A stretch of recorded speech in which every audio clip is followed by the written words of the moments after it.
Okay, we're going to go ahead and get started. Thank you for everyone being here at 8 in the morning on a Monday. I know it's rough. It was a little rough for me this morning getting up. Did not want to. So we talked on, pulling up my notes, we talked about some genetics, talked about mitosis and meiosis on Friday. And we are going to talk about heredity today. So let me remember how to share my screen. 1 second.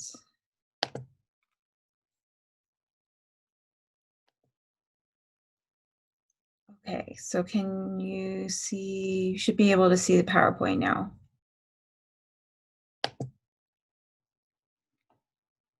Okay, for those of you who are following along, this is slide 48. Are you going to post the slides on Canvas? They should be. Is it not there? I do them on modules. It goes all the way to chapter 4 only. Okay, let me just double check that right now. That's an excellent question. Let me see if I need to do something.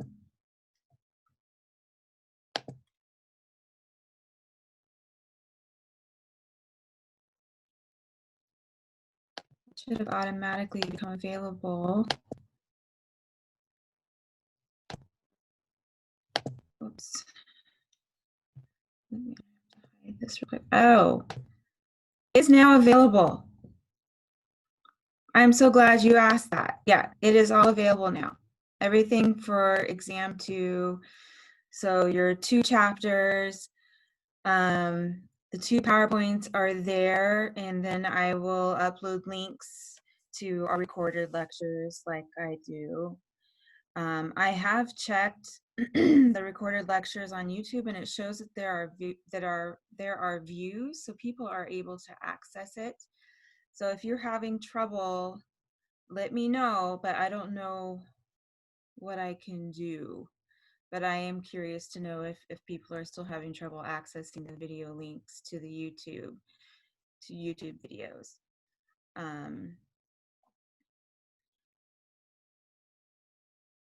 I was wrong about my username. It's just Kitty Biscuits. So if you just want to look that way, it's just Kitty Biscuits, not Kitty Biscuit 78, just Kitty Biscuits. All right. Let's see. Are you able to see the PowerPoint right now? Yeah, now I am. Okay. Okay. Were there any other questions?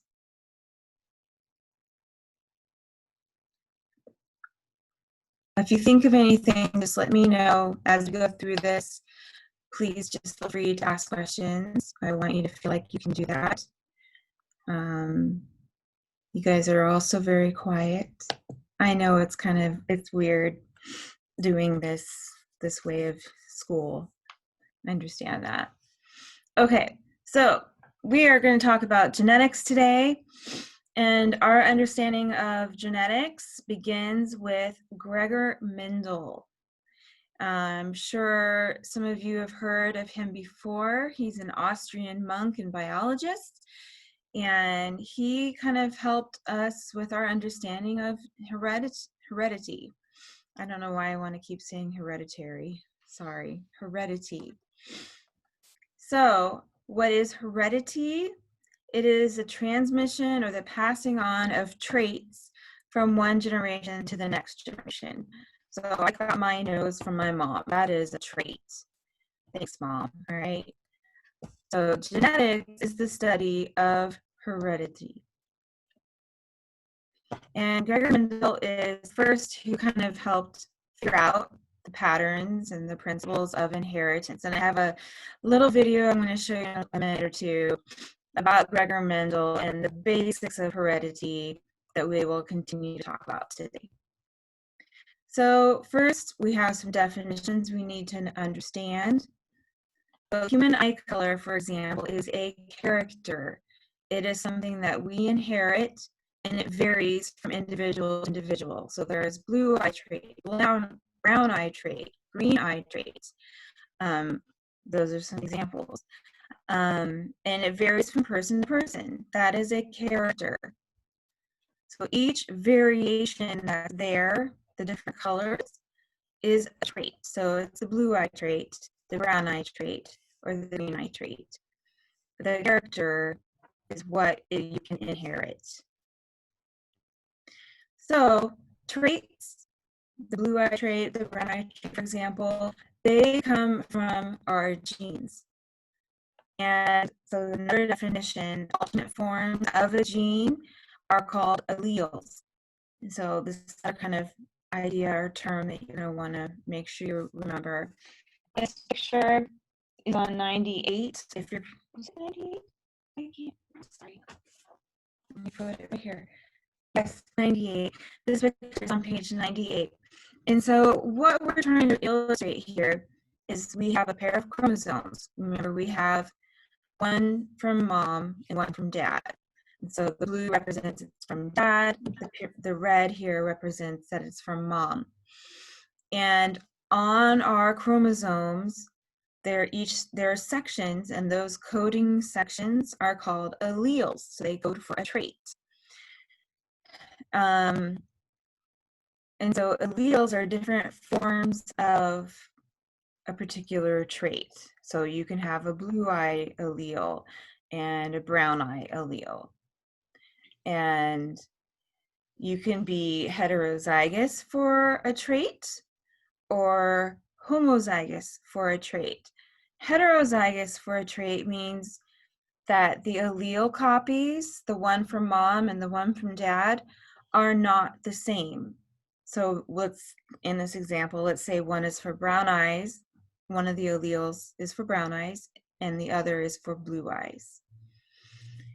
So two different alleles for the same character, which would be eye color. Or you can be homozygous, which means you carry the same allele from mom and dad. So you carry the allele for brown eyes and from dad, and the brown eyes from mom. So those alleles are the same in your matched pair. So they're homo referring to same, homozygous. Okay. So going along with what is homozygous and heterozygous for a trait, a phenotype is your physical characteristic. So in this illustration here, there's three pictures. We have a boy with freckles on his face. Freckles is an inherited trait. Chocolate lab, that's color, is an inherited trait. And purple flower trait in sweet peas. So a phenotype is what is expressed. What do we physically see? A genotype, on the other hand, is basically what are the alleles that you're carrying? What's your genetic makeup for that trait? So if we were looking at the freckled trait, is that child homozygous for the freckled trait or heterozygous for the freckled trait? And we would be able to look at the alleles. This thing is in my way. There we go. We would be able to look at the alleles and see that. Sorry, still trying to get this out of the way. Okay. So if, for example, let's look at the purple flowers down here. The purple flower trait, we have a capital P and a lowercase p. Would we say that this is heterozygous or homozygous? Somebody be brave. Do we remember what heterozygous and homozygous mean? Heterozygous. Heterozygous, excellent, that's right, because we have a trait from one flower parent. that is white in this example and one that is red.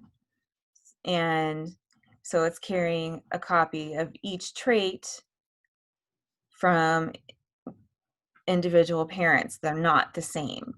Whereas if we look at the chocolate lab trait, they're both lowercase b.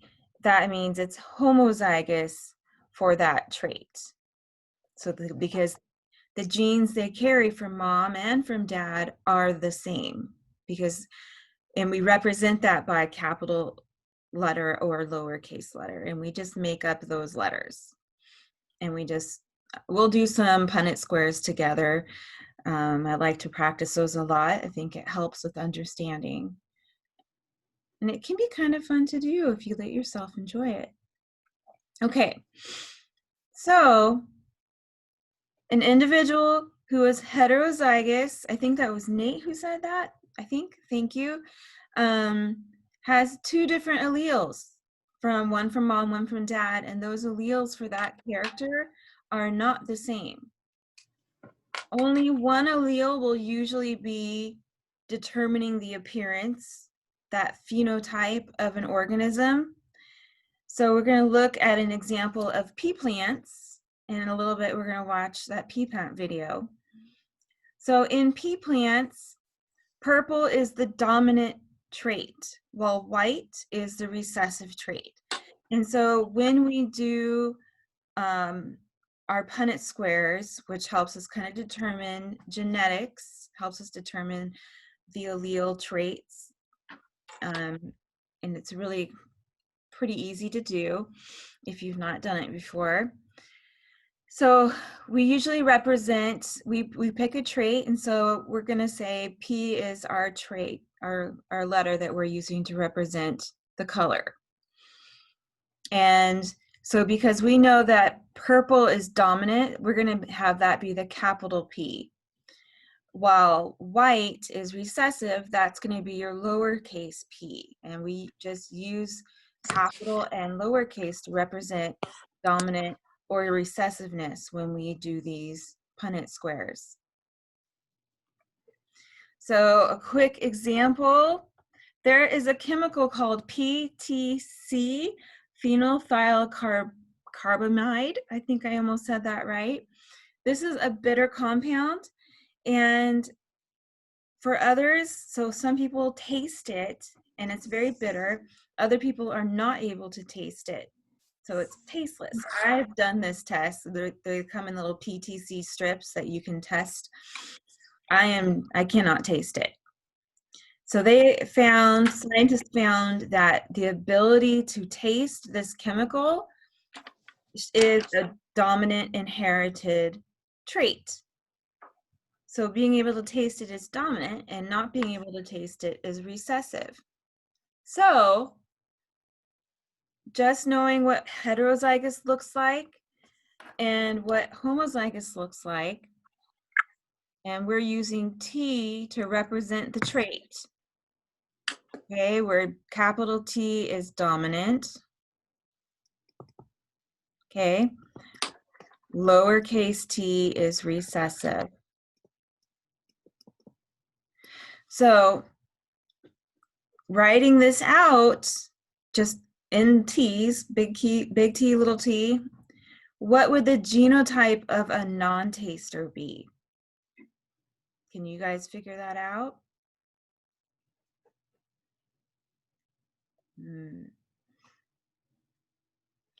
I think this is going to be our attendance question that I'm going to put up after class today. So please remember, for attendance, even if you weren't in class today, this is for the people who weren't here today.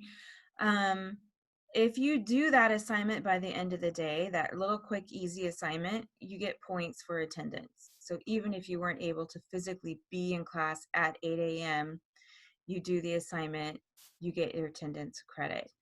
So if you know people who weren't in class today, for example, let them know, just make sure you do your attendance assignment and you'll get credit. So I'm not going to give you the answer for this because I want you to think about it and what we talk about in a little bit will help you answer this question. So I'm going to leave it for now, and we will come back to that for your attendance question. Okay, so Punnett squares. So essentially, to answer this question, you have to do a Punnett square, which is what we're going to do today. So that's why we're going to let you revisit it later. So in a Punnett square, you use, I'll show you what it looks like in a minute, use a little square with a grid, and you are able to kind of determine what happens in a genetic cross between the parents, between mother, male and female, if you have to know what the allele genotypes are. You know what the allele genotypes are, you can figure out what the genotypes of the offspring should be, and using a Punnett square helps you do that. Okay, so a Punnett square used to predict the offspring if in a genetic cross. So you need to know, I don't know what that is. You need to know what the genotypes of the parents are. So every generation, if we're talking about, we're doing Punnett squares, has a name. So you should know the P generation is the parental or the parent generation. The F1 generation is the first filial generation, so the first generation of a cross. And F2 generation is the offspring of the F1 generation. So you'll see just the abbreviations of P generation, F1, and F2. This is where those abbreviations come from.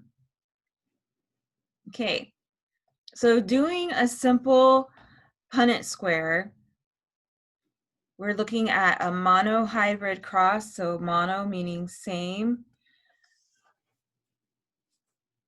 And we are, a monohybrid cross, mono isn't same, that's homo, sorry.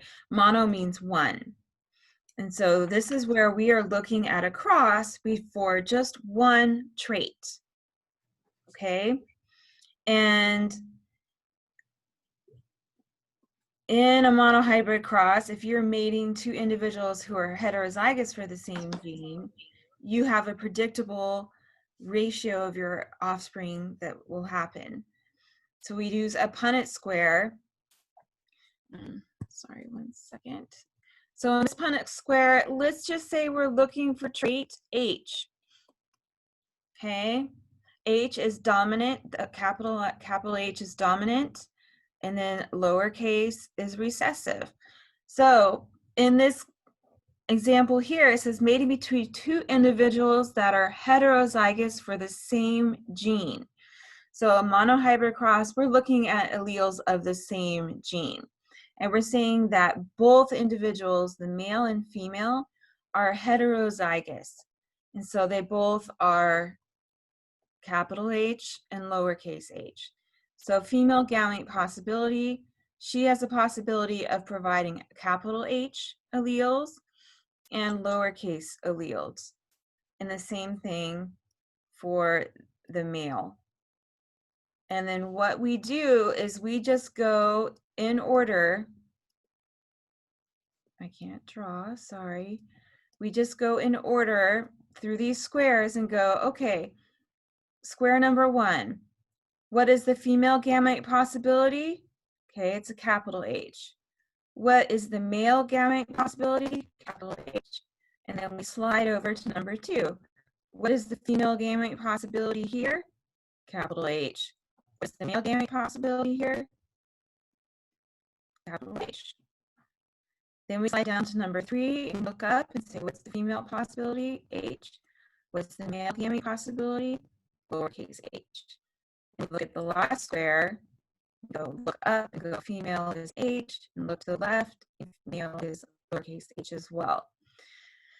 This gives us the genotype possibilities of the offspring. And if we're looking at the phenotypes, how many dominant offspring could you get in a cross? Could someone tell me? How do you tell if it's dominant or not?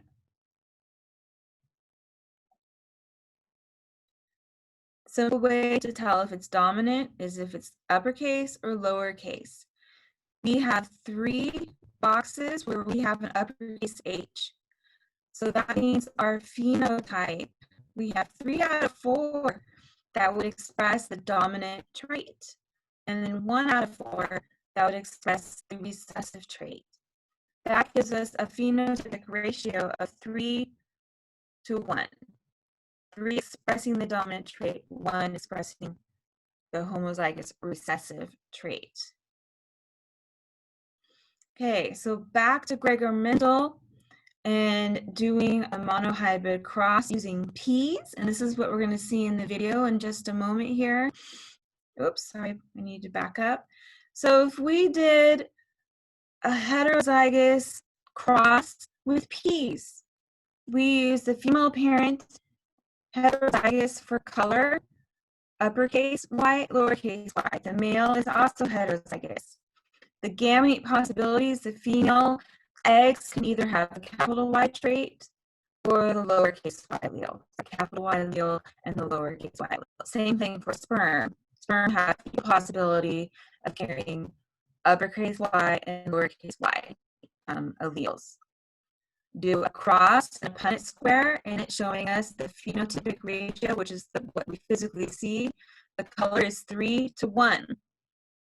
Well, note that the genotypic ratio and the phenotypic ratio is not the same.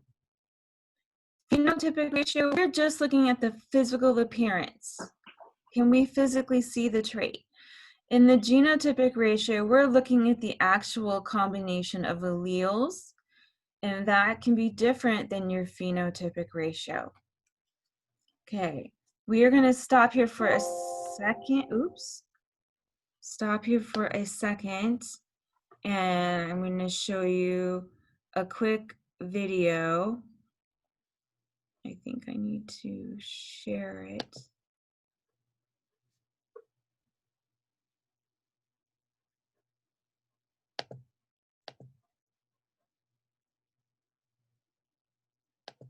Sorry, give me a second. I'm having technical difficulties.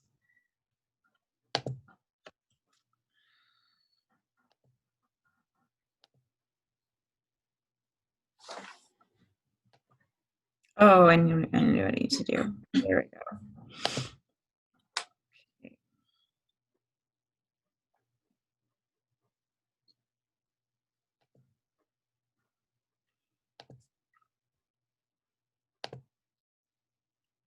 Okay.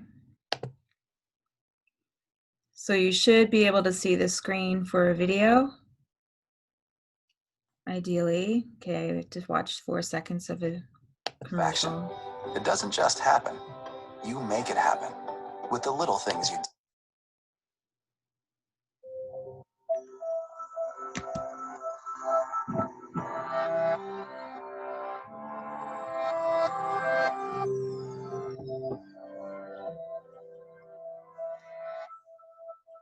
These days, scientists know how you inherit characteristics from your parents. They're able to calculate probabilities of having a specific trait or getting a genetic disease according to the information they have from the parents and the family history. But how is this possible? To understand how traits pass from one living being to its descendants, we need to go back in time to the 19th century and a man named Gregor Mendel. Mendel was an Austrian monk and biologist who loved to work with plants. By breeding the pea plants he was growing in the monastery's garden, he discovered the principles that rule heredity. In one of the most classic examples, Mendel combined a purebred yellow-seeded plant with a purebred green-seeded plant, and he got only yellow seeds. He called the yellow color trait the dominant one, because it was expressed in all the new seeds. Then he let the new yellow-seeded hybrid plants self-fertilize, and in this second generation he got both yellow and green seeds, which meant that the green trait had been hidden by the dominant yellow. He called this hidden trait the recessive trait. From those results, Mendel inferred that each trait depends on a pair of factors, one of them coming from the mother and the other from the father. Now we know that these factors are called alleles and represent the different variations of a gene. Depending on which type of allele Mendel found in each seed, we can have what we call a homozygous pea, where both alleles are identical, and what we call a heterozygous pea, when the two alleles are different. This combination of alleles is known as genotype, and its result, being yellow or green, is called phenotype. To clearly visualize how alleles are distributed amongst descendants, we can use a diagram called the Punnett square. You just place the different alleles on both axes, and then you figure out the possible combinations. Let's look at Mendel's peas, for example. Let's write the dominant yellow allele as an uppercase Y, and the recessive green allele as a lowercase y. The uppercase y always overpowers its lowercase friend, so the only time you get green babies is if you have two lowercase y's. In Mendel's first generation, the yellow homozygous pea mom will give each pea kid a yellow dominant allele, and the green homozygous pea dad will give a green recessive allele, so all the pea kids will be yellow heterozygous. Then, in the second generation, where the two heterozygous kids marry, their babies could have any of the three possible genotypes, showing the two possible phenotypes in a 3-to-1 proportion. But even peas have a lot of characteristics. For example, besides being yellow or green, peas may be round or wrinkled. So we could have all these possible combinations: round yellow peas, round green peas, wrinkled yellow peas, and wrinkled green peas. To calculate the proportions for each genotype and phenotype, we can use a Punnett square too. Of course, this will make it a little more complex. And lots of things are more complicated than peas, like, say, people. These days, scientists know a lot more about genetics and heredity, and there are many other ways in which some characteristics are inherited, but it all started with Mendel and his peas.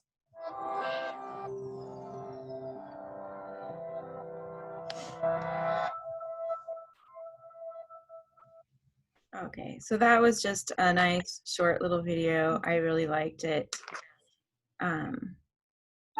Grammarly does Hold more on. than catch errors. Be quiet. Sorry. Okay, I need to get back to PowerPoint with you guys.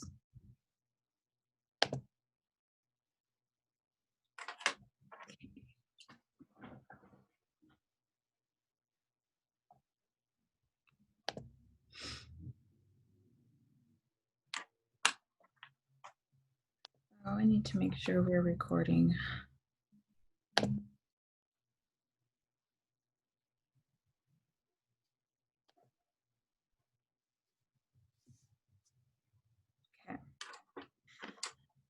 All right. So that was the example of Mendel's peas. And so what's important to remember with this is we are showing you how to separate the gametes between male and female, the gamete possibilities that a female would produce, what alleles she would pass to each gamete. And so what's important to remember with this is the law of segregation. Let's get up there. The law of segregation says that two alleles for a particular character, so in this particular illustration, we're looking at color of lab, whether it's a black lab or a chocolate lab, those alleles separate independently of each other during gamete formation. So when eggs are produced, which egg gets which allele is completely random. They segregate or separate completely separate of each other and of other alleles.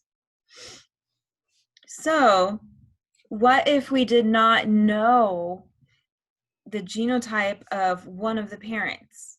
You could do a test cross. And this would be, you would use Punnett squares. And so we'll do, I think this one shows the test cross, so we don't need to draw Punnett squares for this one.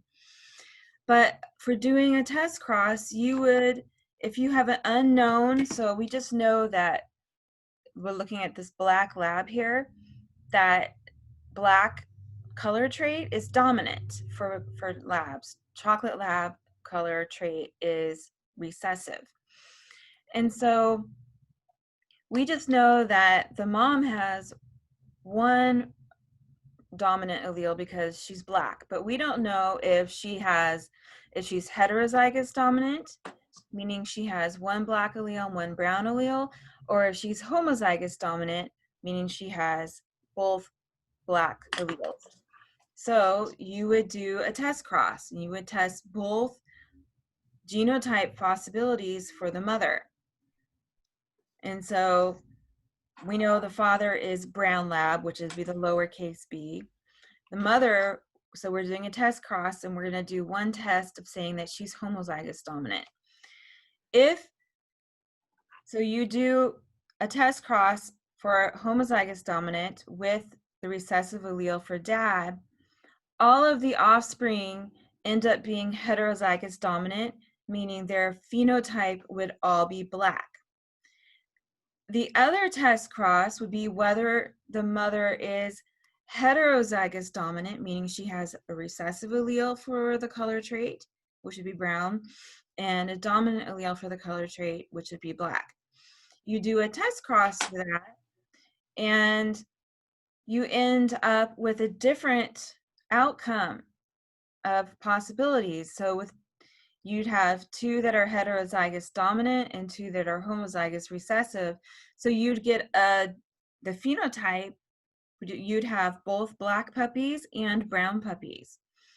And so you could look at the offspring that they produced and know whether the mother is heterozygous dominant or homozygous dominant for a trait based on the offspring phenotypes that you get. Okay, so often it's not always that simple. There can be other traits that you can track at the same time that are connected.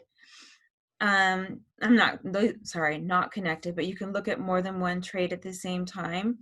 So in lab retrievers, breeders need to keep track of color trait and hearing, whether they can hear or they're deaf. Being able to hear is dominant. So if you're looking at 2 traits, so we're looking at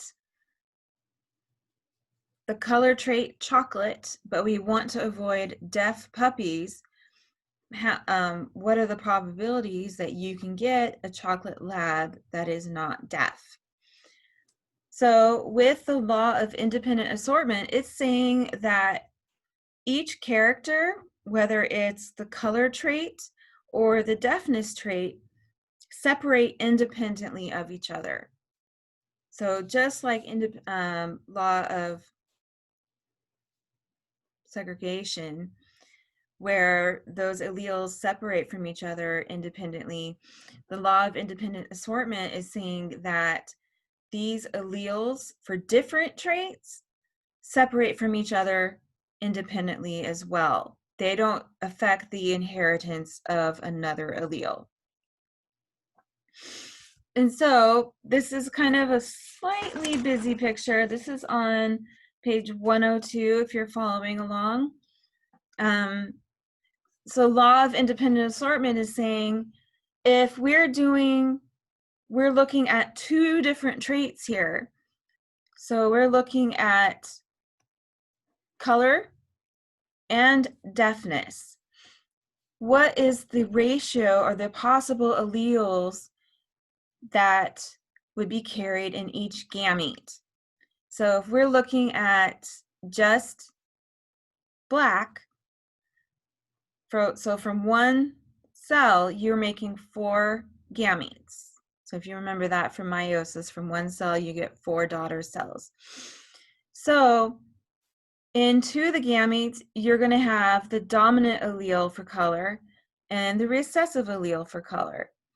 And then for 2 of those, you're also going to get the dominant allele for deafness and the recessive allele for deafness. Those are going to separate and go to each gamete independently of each other. They don't have any effect on the inheritance of another. That's the law of independent assortment. So because of independent assortment, we can look and use a dihybrid cross. So from 2 traits, we can do a dihybrid cross with a Punnett square, where you're looking at 2 separate characteristics, where you're looking at the phenotype, which is the color of the coat, and the other phenotype, which is hearing, whether they can hear or not. So if we take 2 heterozygous black hearing adults, male and female, what are the possible allele combinations you can get for the gametes? So how do we do that? We saw a simple Punnett square where we just did 4. In fact, let's take a quick second and visit another screen real quick. Oh, I think I have to share that screen. Sorry. Okay. So this is just a whiteboard screen, and I wanted to try this out with you guys today because I wanted to do a couple Punnett squares. So Punnett squares, you draw yourself a box, cut it in half on both sides, and you're ready to go. So let's just do some color. Let's just do something together. Let's say freckles, okay? I cannot remember if freckles is dominant or recessive. I want to say it's dominant, okay? So let's say we have a heterozygous mother and a homozygous recessive father. So this would be mom is on top for the allele. She has a possibility of giving a dominant allele for freckles. Oh, I made a mistake. Nobody said anything. This, I don't know where my eraser is. This is lowercase f. So mom can give you either the dominant allele or the recessive allele. Dad, if he's homozygous recessive, he can only give the lowercase alleles. So then if we do our cross, we take down what mom has for that allele and then what dad has for that allele. Then we go to the next box and say, okay, lowercase, lowercase. So that's homozygous recessive. Then we go to the next box because mom is giving the capital F from above and dad is giving the lowercase f from the left. And you get, that's a capital F. Make sure that's clear. Okay, so in this example, what is the phenotypic ratio? Can someone tell me? I'll make it easy for you. Here's the two groups for phenotype. How many do we have in the phenotype group and how many do we have in the genotyped group? They're equal, so that would be a 1-to-1 ratio. In another example, let's say for freckles, that mom is homozygous dominant and dad is homozygous recessive. That's going to give us a different phenotype and genotype ratio. So if we go through here, we go, okay, mom gave us capital F, dad gave us capital F. Same thing for this potential offspring, capital F, lowercase f. Oh, that doesn't look capital F. Capital F, lowercase f. So here, our phenotype, they all have a capital F. So they all have the dominant allele for freckles. So that would mean that the phenotype, they're all going to be, it's 4-to-1. I mean, 4-to-0, essentially. I don't know if you can do those ratios, but they're all in the same group. However, if you look at the genotypes, the genotypic ratio is 2-to-2, or you reduce that, it's 1-to-1. So your phenotypic ratio and your genotypic ratio would not be the same. Okay, let me go back to our PowerPoint. Okay.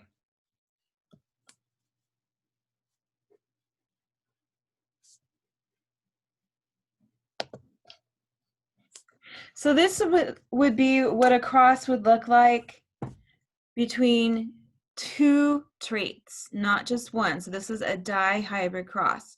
So instead of just having 4 boxes with a monohybrid cross, you have to have 16 boxes.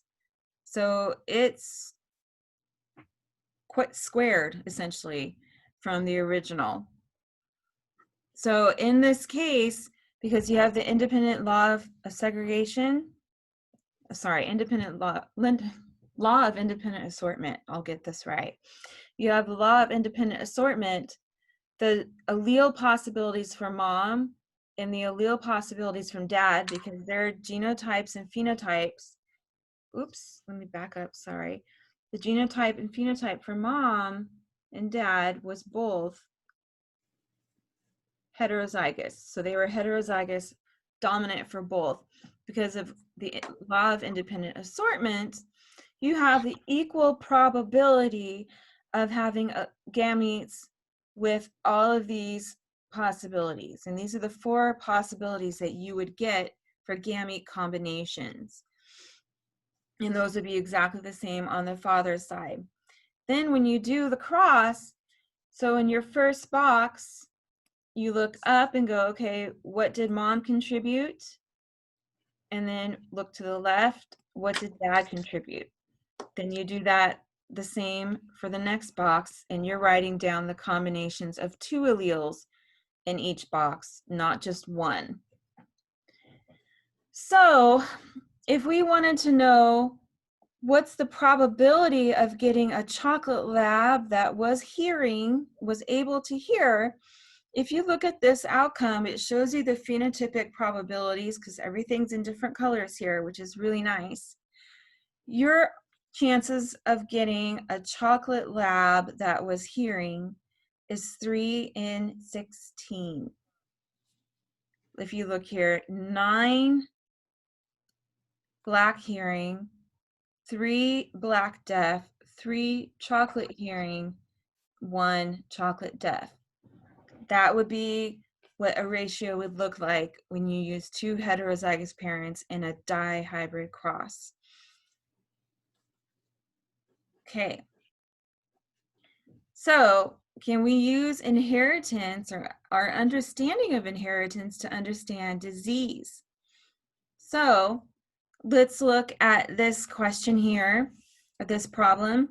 Kate and Dave are healthy adults, but both have siblings with cystic fibrosis, which is a life-threatening autosomal recessive genetic disorder. Genetic tests reveal that both are heterozygous for this disorder. It is a recessive trait, so they're heterozygous dominant, which means they do not have the trait. What is the probability of having a child that has cystic fibrosis from Kate and Dave? So let me go to my whiteboard again. So this problem, funny thing that we're still using the letter F. So Kate and Dave, both are heterozygous for the trait. I'm trying to make these really obvious that they're capital and lowercase. Lowercase being the recessive, which shows the trait. So lowercase would be cystic fibrosis.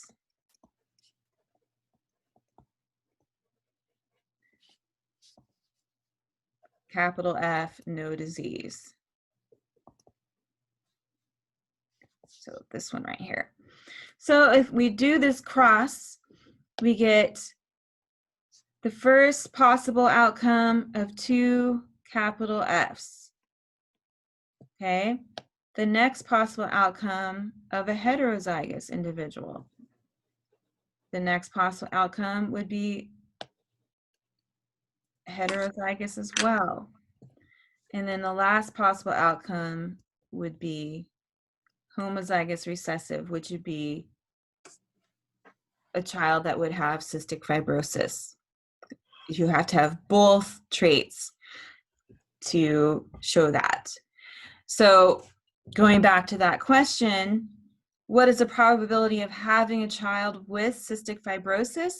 Well, we just did the math, or we did our Punnett square, and we saw that the ratio of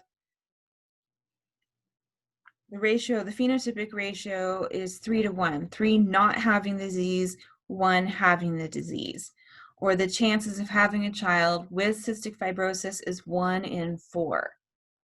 Or, so it's 1 in 4, because 1 out of 4 will get it, statistically speaking, or 25%. Okay. So some of the human genetic characteristics are on more than, oh my goodness, this is blocking my, close that. I'm sorry, having a technical difficulty. Okay. Okay, so some genetic characteristics are on just one gene. So we looked at this example of freckles. Freckle phenotype is dominant to the non-freckled phenotype. And so we did a couple freckled examples already with our Punnett squares, and we saw what would happen with the genotypes and the phenotypes of both.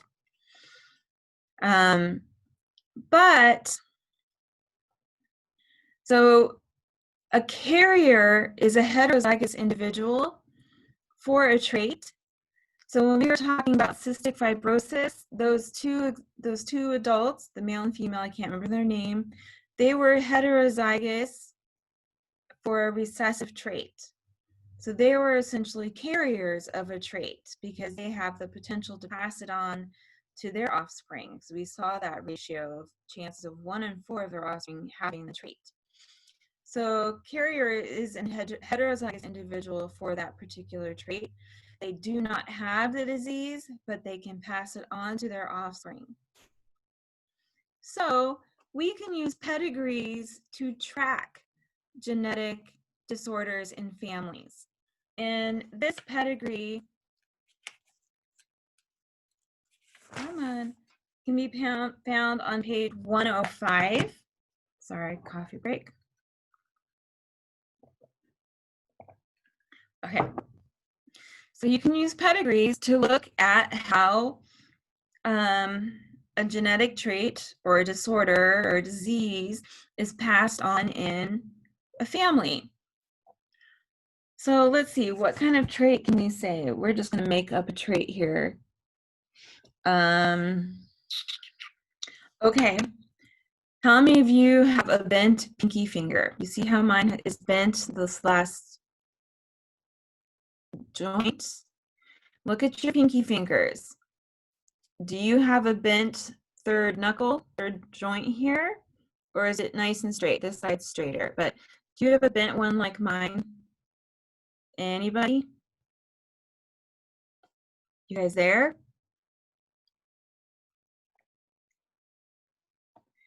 Okay. Well, yours is straight. Thank you. Mine is straight as well. Yours is straight too. Does anybody have a bent one? Or are they all straight? Okay. Well, why am I asking you this? Because this simple little, whether it's bent or straight, is a genetic trait that's passed on using simple inheritance patterns. So we can do a simple monohybrid cross looking at whether you have the bent pinky finger or yours is a straight pinky finger. It's just one of those weird things that can be tracked using these patterns of inheritance. Sorry, I'm trying to get my computer to behave. So we can use a pedigree and look at where does that trait pop up. If we know that this trait, for example, I cannot remember if it's recessive or dominant. I'd have to look it up. I can't remember. If you guys want to look it up real quick and tell me, that's cool. But we're going to pretend that it's a recessive trait for now, okay? And so we look at where in the family does those traits pop up.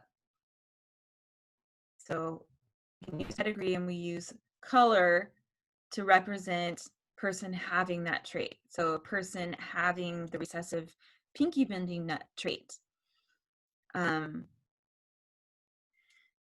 we can use the pedigree and we can look and say, okay, the offspring 1 in 4 have that trait. So the likelihood that what the parents and the mother has the trait, we can figure out what the dad has, because he has to be a carrier in order for an offspring to have 2 homozygous recessive alleles. You can't get them both from mom. You only get 1 from mom and you get 1 from dad. So that helps you deduce what the pedigree is from mom and dad. Then we know that mom has a trait, but her parents, grandma and grandpa, do not have the trait.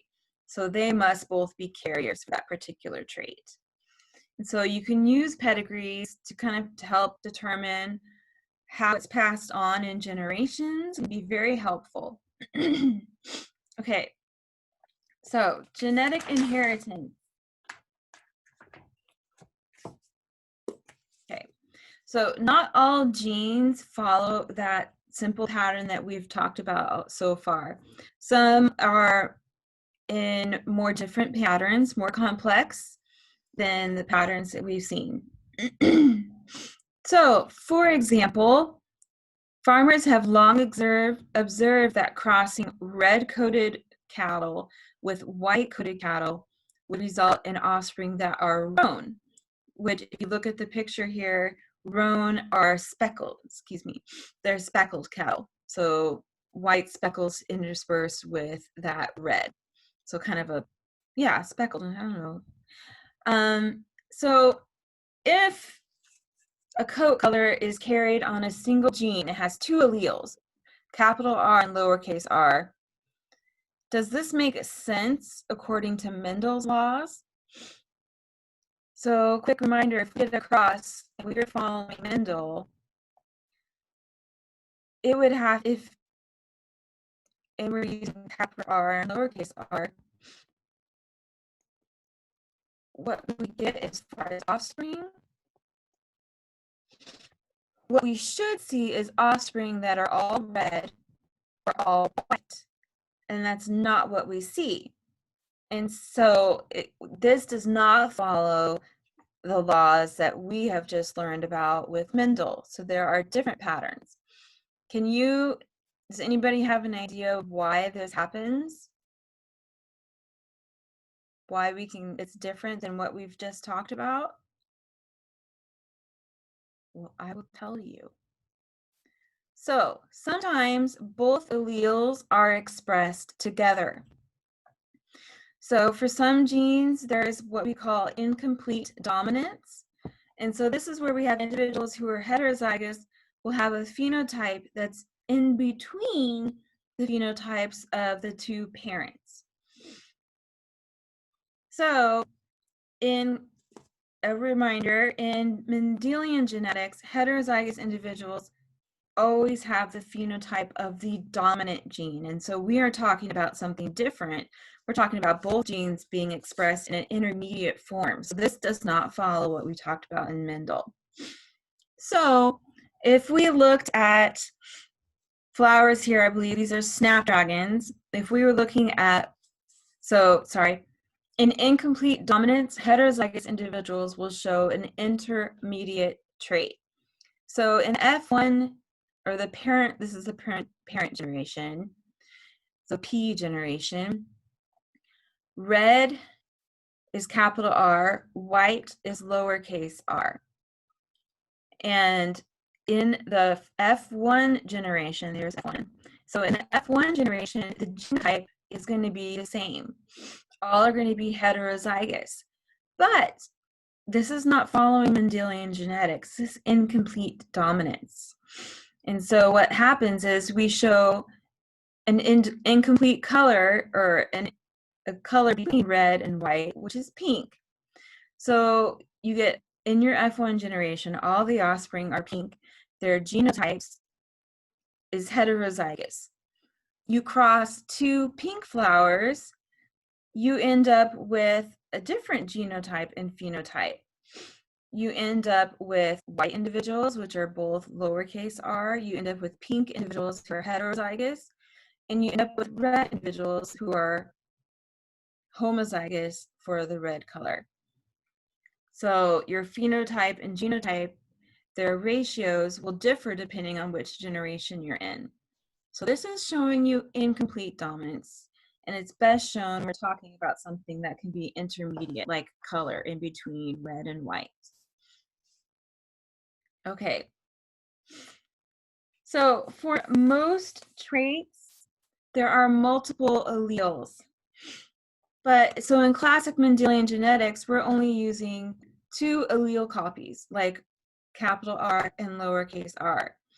But most genes have multiple alleles. So how many allele copies can one person carry?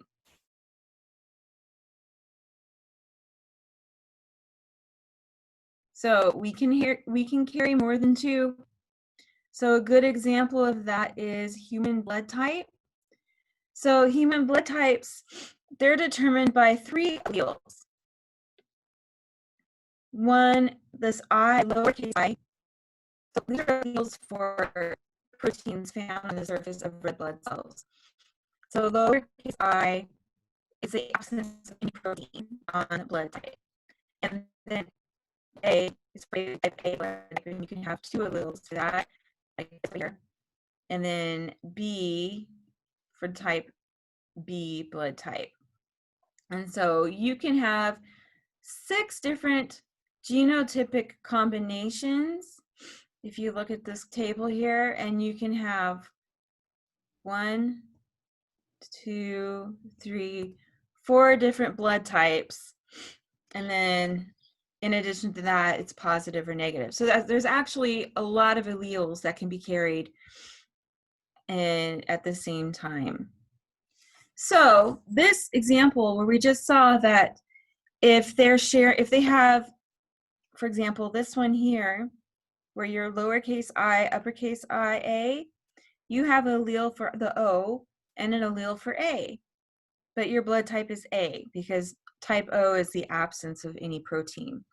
If we look down here, they have an allele for type A and an allele for type B. Blood type is AB. Both A protein and B protein are expressed on the surface of the red blood cell. They are codominant, and that means that both are expressed. One is not dominant to the other.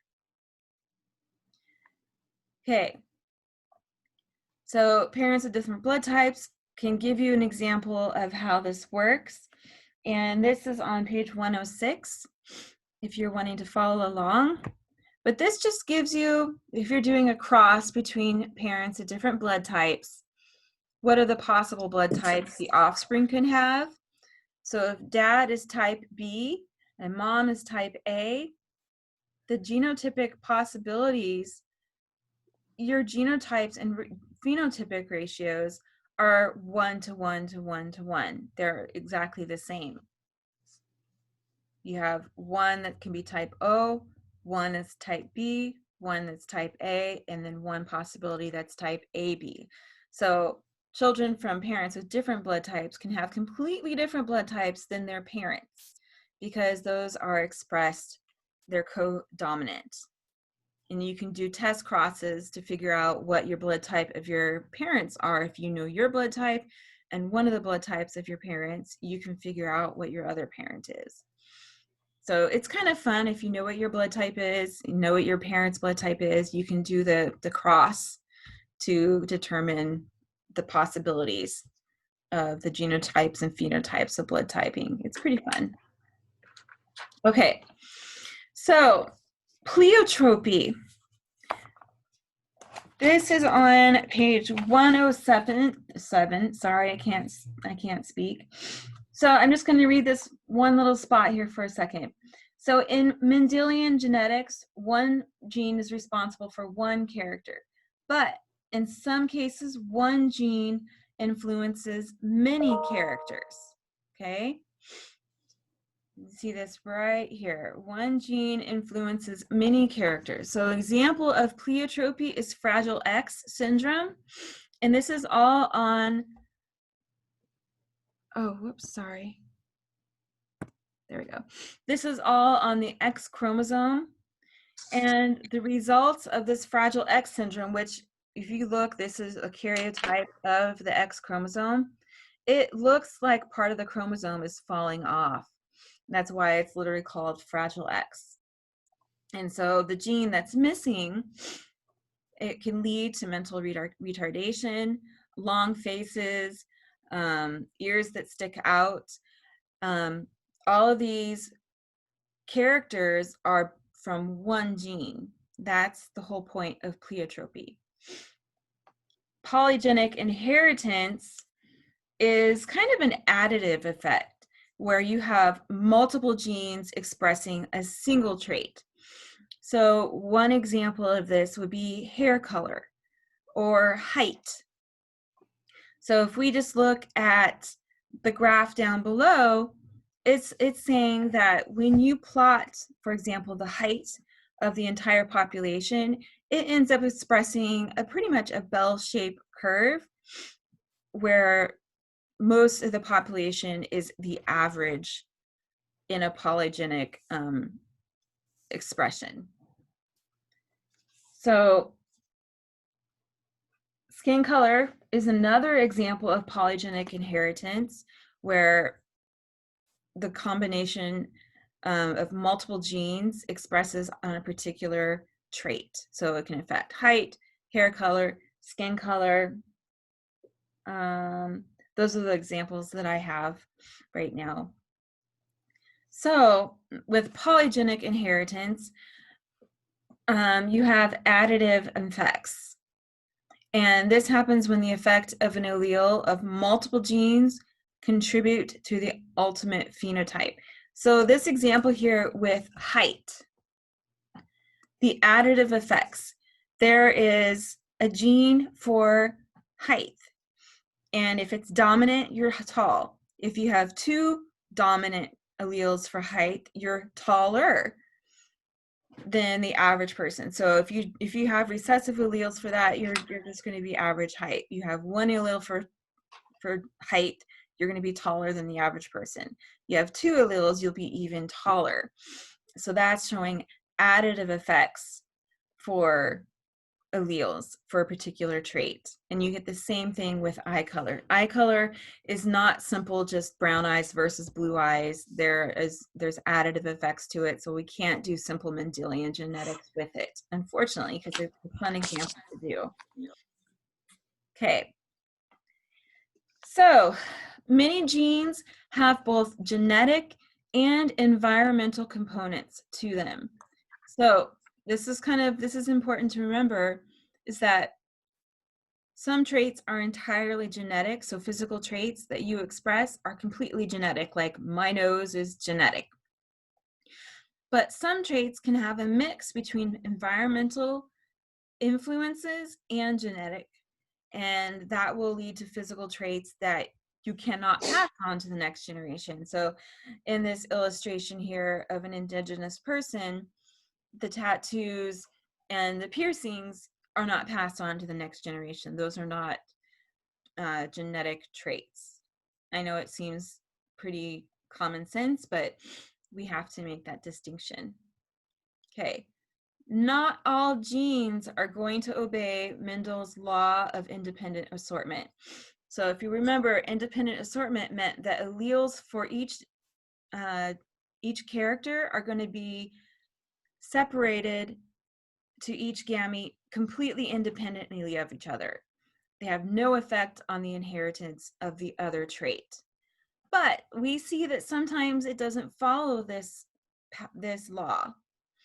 So, for example, why are many redheads also more fair complected and have freckles? Why is that? It's because of linked genes. These are genes that are located really close to each other on the chromosome, and so they have the high likelihood of being inherited together because they are so close together. So crossing over, this happens in cell division. So this, you can see this illustration on page 109. Okay. So crossing over occurs during meiosis, never during mitosis, just meiosis. And what happens is that you have part of the dad's allele, or not allele, sorry, part of the dad's chromosome and mom's chromosome swap places. Their genetic information, they're pretty much going to be the same between mom and dad, except for they could express for different traits. And they swap places. So if you're looking down below, allele for C and D, when you swap places, they're not connected.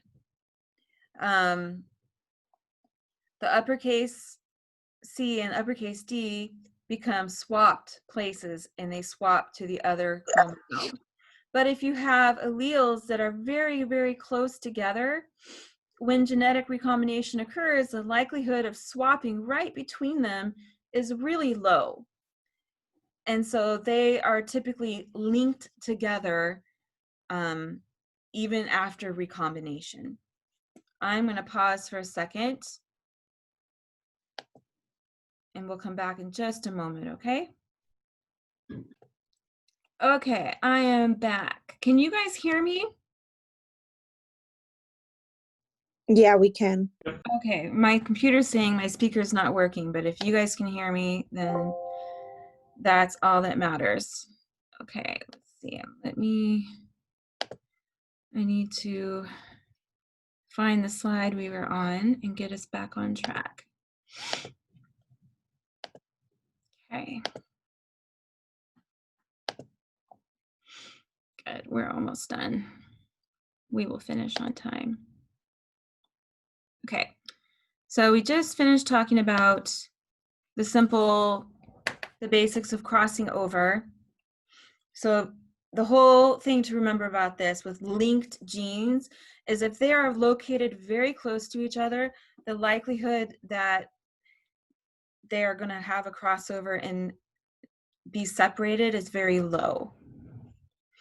Okay, so talking about some dominant disorders that can occur. So some examples are polydactyly or Huntington's disease. Polydactyly, if we just take that word apart, poly means many, and dactyly is referring to your fingers. So I'll have a picture for you in just a second. So if it's a dominant disease, homozygous dominant and heterozygous individuals are going to be affected. If you're homozygous recessive, you will not be affected. So this is an illustration showing polydactyly. And this is literally an extra finger. And this does happen most often when they're newborns. Their parents will get their finger, the extra finger removed, or when they're very young. Some people never knew that they even had an extra finger, that it was removed, and they were never told. That happens. I have a friend from college whose daughter just had who had polydactyly, who just had an extra finger removed a couple years ago. So it happens. Okay. What if a trait is carried on a sex chromosome? So far we've only looked at autosomes, traits that are on autosomes. So our auto refers to self. So these are chromosomes for just body chromosomes. We haven't looked at traits that are on the X or Y chromosome. So, but what if a gene is carried on a sex chromosome? So in humans, can a male carry a genetic disorder if the gene is carried just on an X chromosome? So if we are thinking, we're looking at that a trait is carried on the sex chromosome, what can happen there? Give me 1 second, sorry.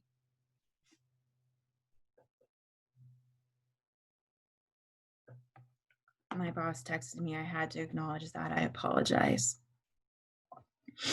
Okay, so this is an example. Color blindness is an example of a dominant disorder that's carried on the X chromosome. So we know that color blindness is much more common in males than it is in females. So yes, you can have a trait that's carried on the X chromosome affect males. In fact, it's much more likely to affect males than it is females. So looking at this picture, you can see on the left, this is someone who is not colorblind, And then on right, this is what someone with color blindness would see. Anybody in this class colorblind, willing to admit it? I think I had a student last semester who was female and colorblind, which is much more rare. It's much, much, much more rare. Okay, another example of an X-linked trait is hemophilia. This is on page 111 in your textbook. But in hemophiliacs, less than 1% are female. It's incredibly rare. The majority of hemophiliacs are male. And this is because this is an X-linked chromosome. I'm sorry, an X-linked allele. So you can only carry it on the X chromosome. So if we look at this, so dad can give you, and so this example, we're talking about the Russian royal family, and he had the last Russian family. The son had hemophilia, but all the daughters did not. So just using that, we can deduce what the parents were. Dad did not have hemophilia. It's an X-linked trait. So that means dad did not have hemophilia. So he has an X chromosome and a Y chromosome. It shows the H, capital H, for not having hemophilia. Mom did not have it, but she was heterozygous dominant, meaning she had a chromosome for hemophilia and she had a chromosome for not having hemophilia. Then you do the cross, you're looking here, looking at the trait, and then your X and Y tells you whether you had a male or female. You end up with 3 out of 4 who are healthy, who do not have the hemophilia trait, and 2 of the 3 are females, and only 1 is hemophiliac, and that is always the male in this type of cross. So that gives an example of why it's so common for males to have hemophilia. Okay, X-linked recessive disorders. So color blindness. Can everybody tell me what color, what number they see in that gray box? 26. Yes, 26. So this is an example of an X-linked recessive disorder, just like hemophilia is an X-linked recessive disorder. And so this shows you the pedigree between mom and dad and the offspring potentials you can get. Okay, so we're kind of switching gears a little bit and talk about cloning for a couple of slides. In 2004, a company, for a fee of $50,000, made the first commercially cloned cat named Little Nicky. Would you clone your pet? Anybody? What do you think?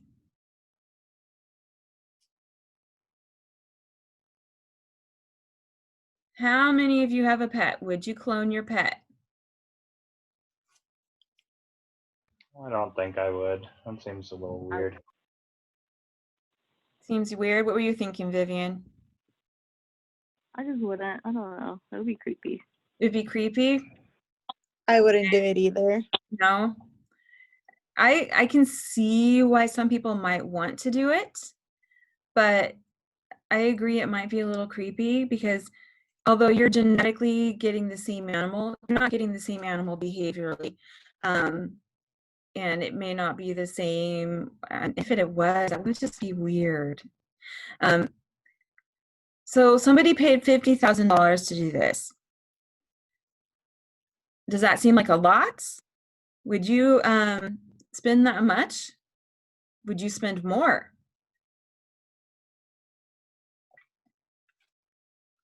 I know you guys wouldn't do it. You think it would be weird. What are some other possible uses of cloning other than cloning our pets? What could we do with cloning? Well, I'll tell you. Okay, so you can transfer the nucleus from one organism into the nucleus of another and produce clones. And the very first clone, you guys should know who the very first clone was Dolly the sheep. It was in the 1990s. It was a really big deal because it was the first cloned animal. So it was Dolly the sheep. But now, a lot of organisms are being cloned, so it's not new news anymore. So biologists are able to artificially manipulate the cell division process to produce clones. So a clone is genetically identical to their parents. We're almost done here. So what you would do, and this is on page 112 in your book, what you would do is if you're wanting to clone this Jersey cow, you would take the egg of the female, take out the nucleus that you want to clone, hold that, keep that nucleus safe, take the egg of the donor cow, you take the nucleus out of that, get rid of it, you insert the nucleus of the Jersey cow into the egg of the Jersey cow. That donor nucleus goes through cell division, divides, you get a resulting embryo and a brand new organism.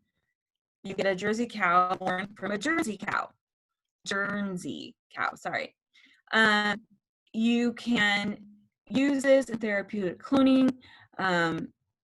It's used a lot in science right now in experiments, but it can have possible potential benefits. So, in reproductive cloning, the embryo has to be implanted into a surrogate. So in this example here, we have an embryo that resulted in this process we just went through, this nuclear transplantation. We take that embryo and insert it into a surrogate. So in this case, an Aberdeen Angus cow, a completely different cow. So now we're on our third cow. That surrogate gives birth to a Jersey cow because that was the nucleus that had the genetic information that was inserted into a Jersey cow egg, and then that resulting embryo from a Jersey cow egg and a Jersey cow nucleus was implanted into a surrogate Aberdeen Angus cow, and you get your clone, which is identical to the parent cell, the parent cow. In this process, you can use these stem cells in therapeutic cloning. So you harvest stem cells from a cloned embryo. We just saw how we did a cloned embryo. You harvest those stem cells and you can use them to generate new cells. So for example, you can use stem cells to treat somebody with leukemia, stem cell transplant. And that happens all the time. It's one of the things that we see in the medical insurance profession. We see stem cell transplants, and that is a big deal. You can use stem cells to reduce different types of tissue, like muscle cells and nerve cells. So it has a lot of therapeutic benefits. You're able to make your own stem cells. So it has a lot of important benefits medically today. And that is the end of our chapter. Stop sharing our screen. Oh, we lost a few people along the way. That's all right. So I will put up our homework, not our homework, but our attendance assignment question up in just a moment. And that you'll have until the end of today to do that. And then our next Zoom meeting, I believe, is Wednesday. And so we'll start the next chapter on Wednesday. Come with any questions that you may have, and I will see you then. Thank you.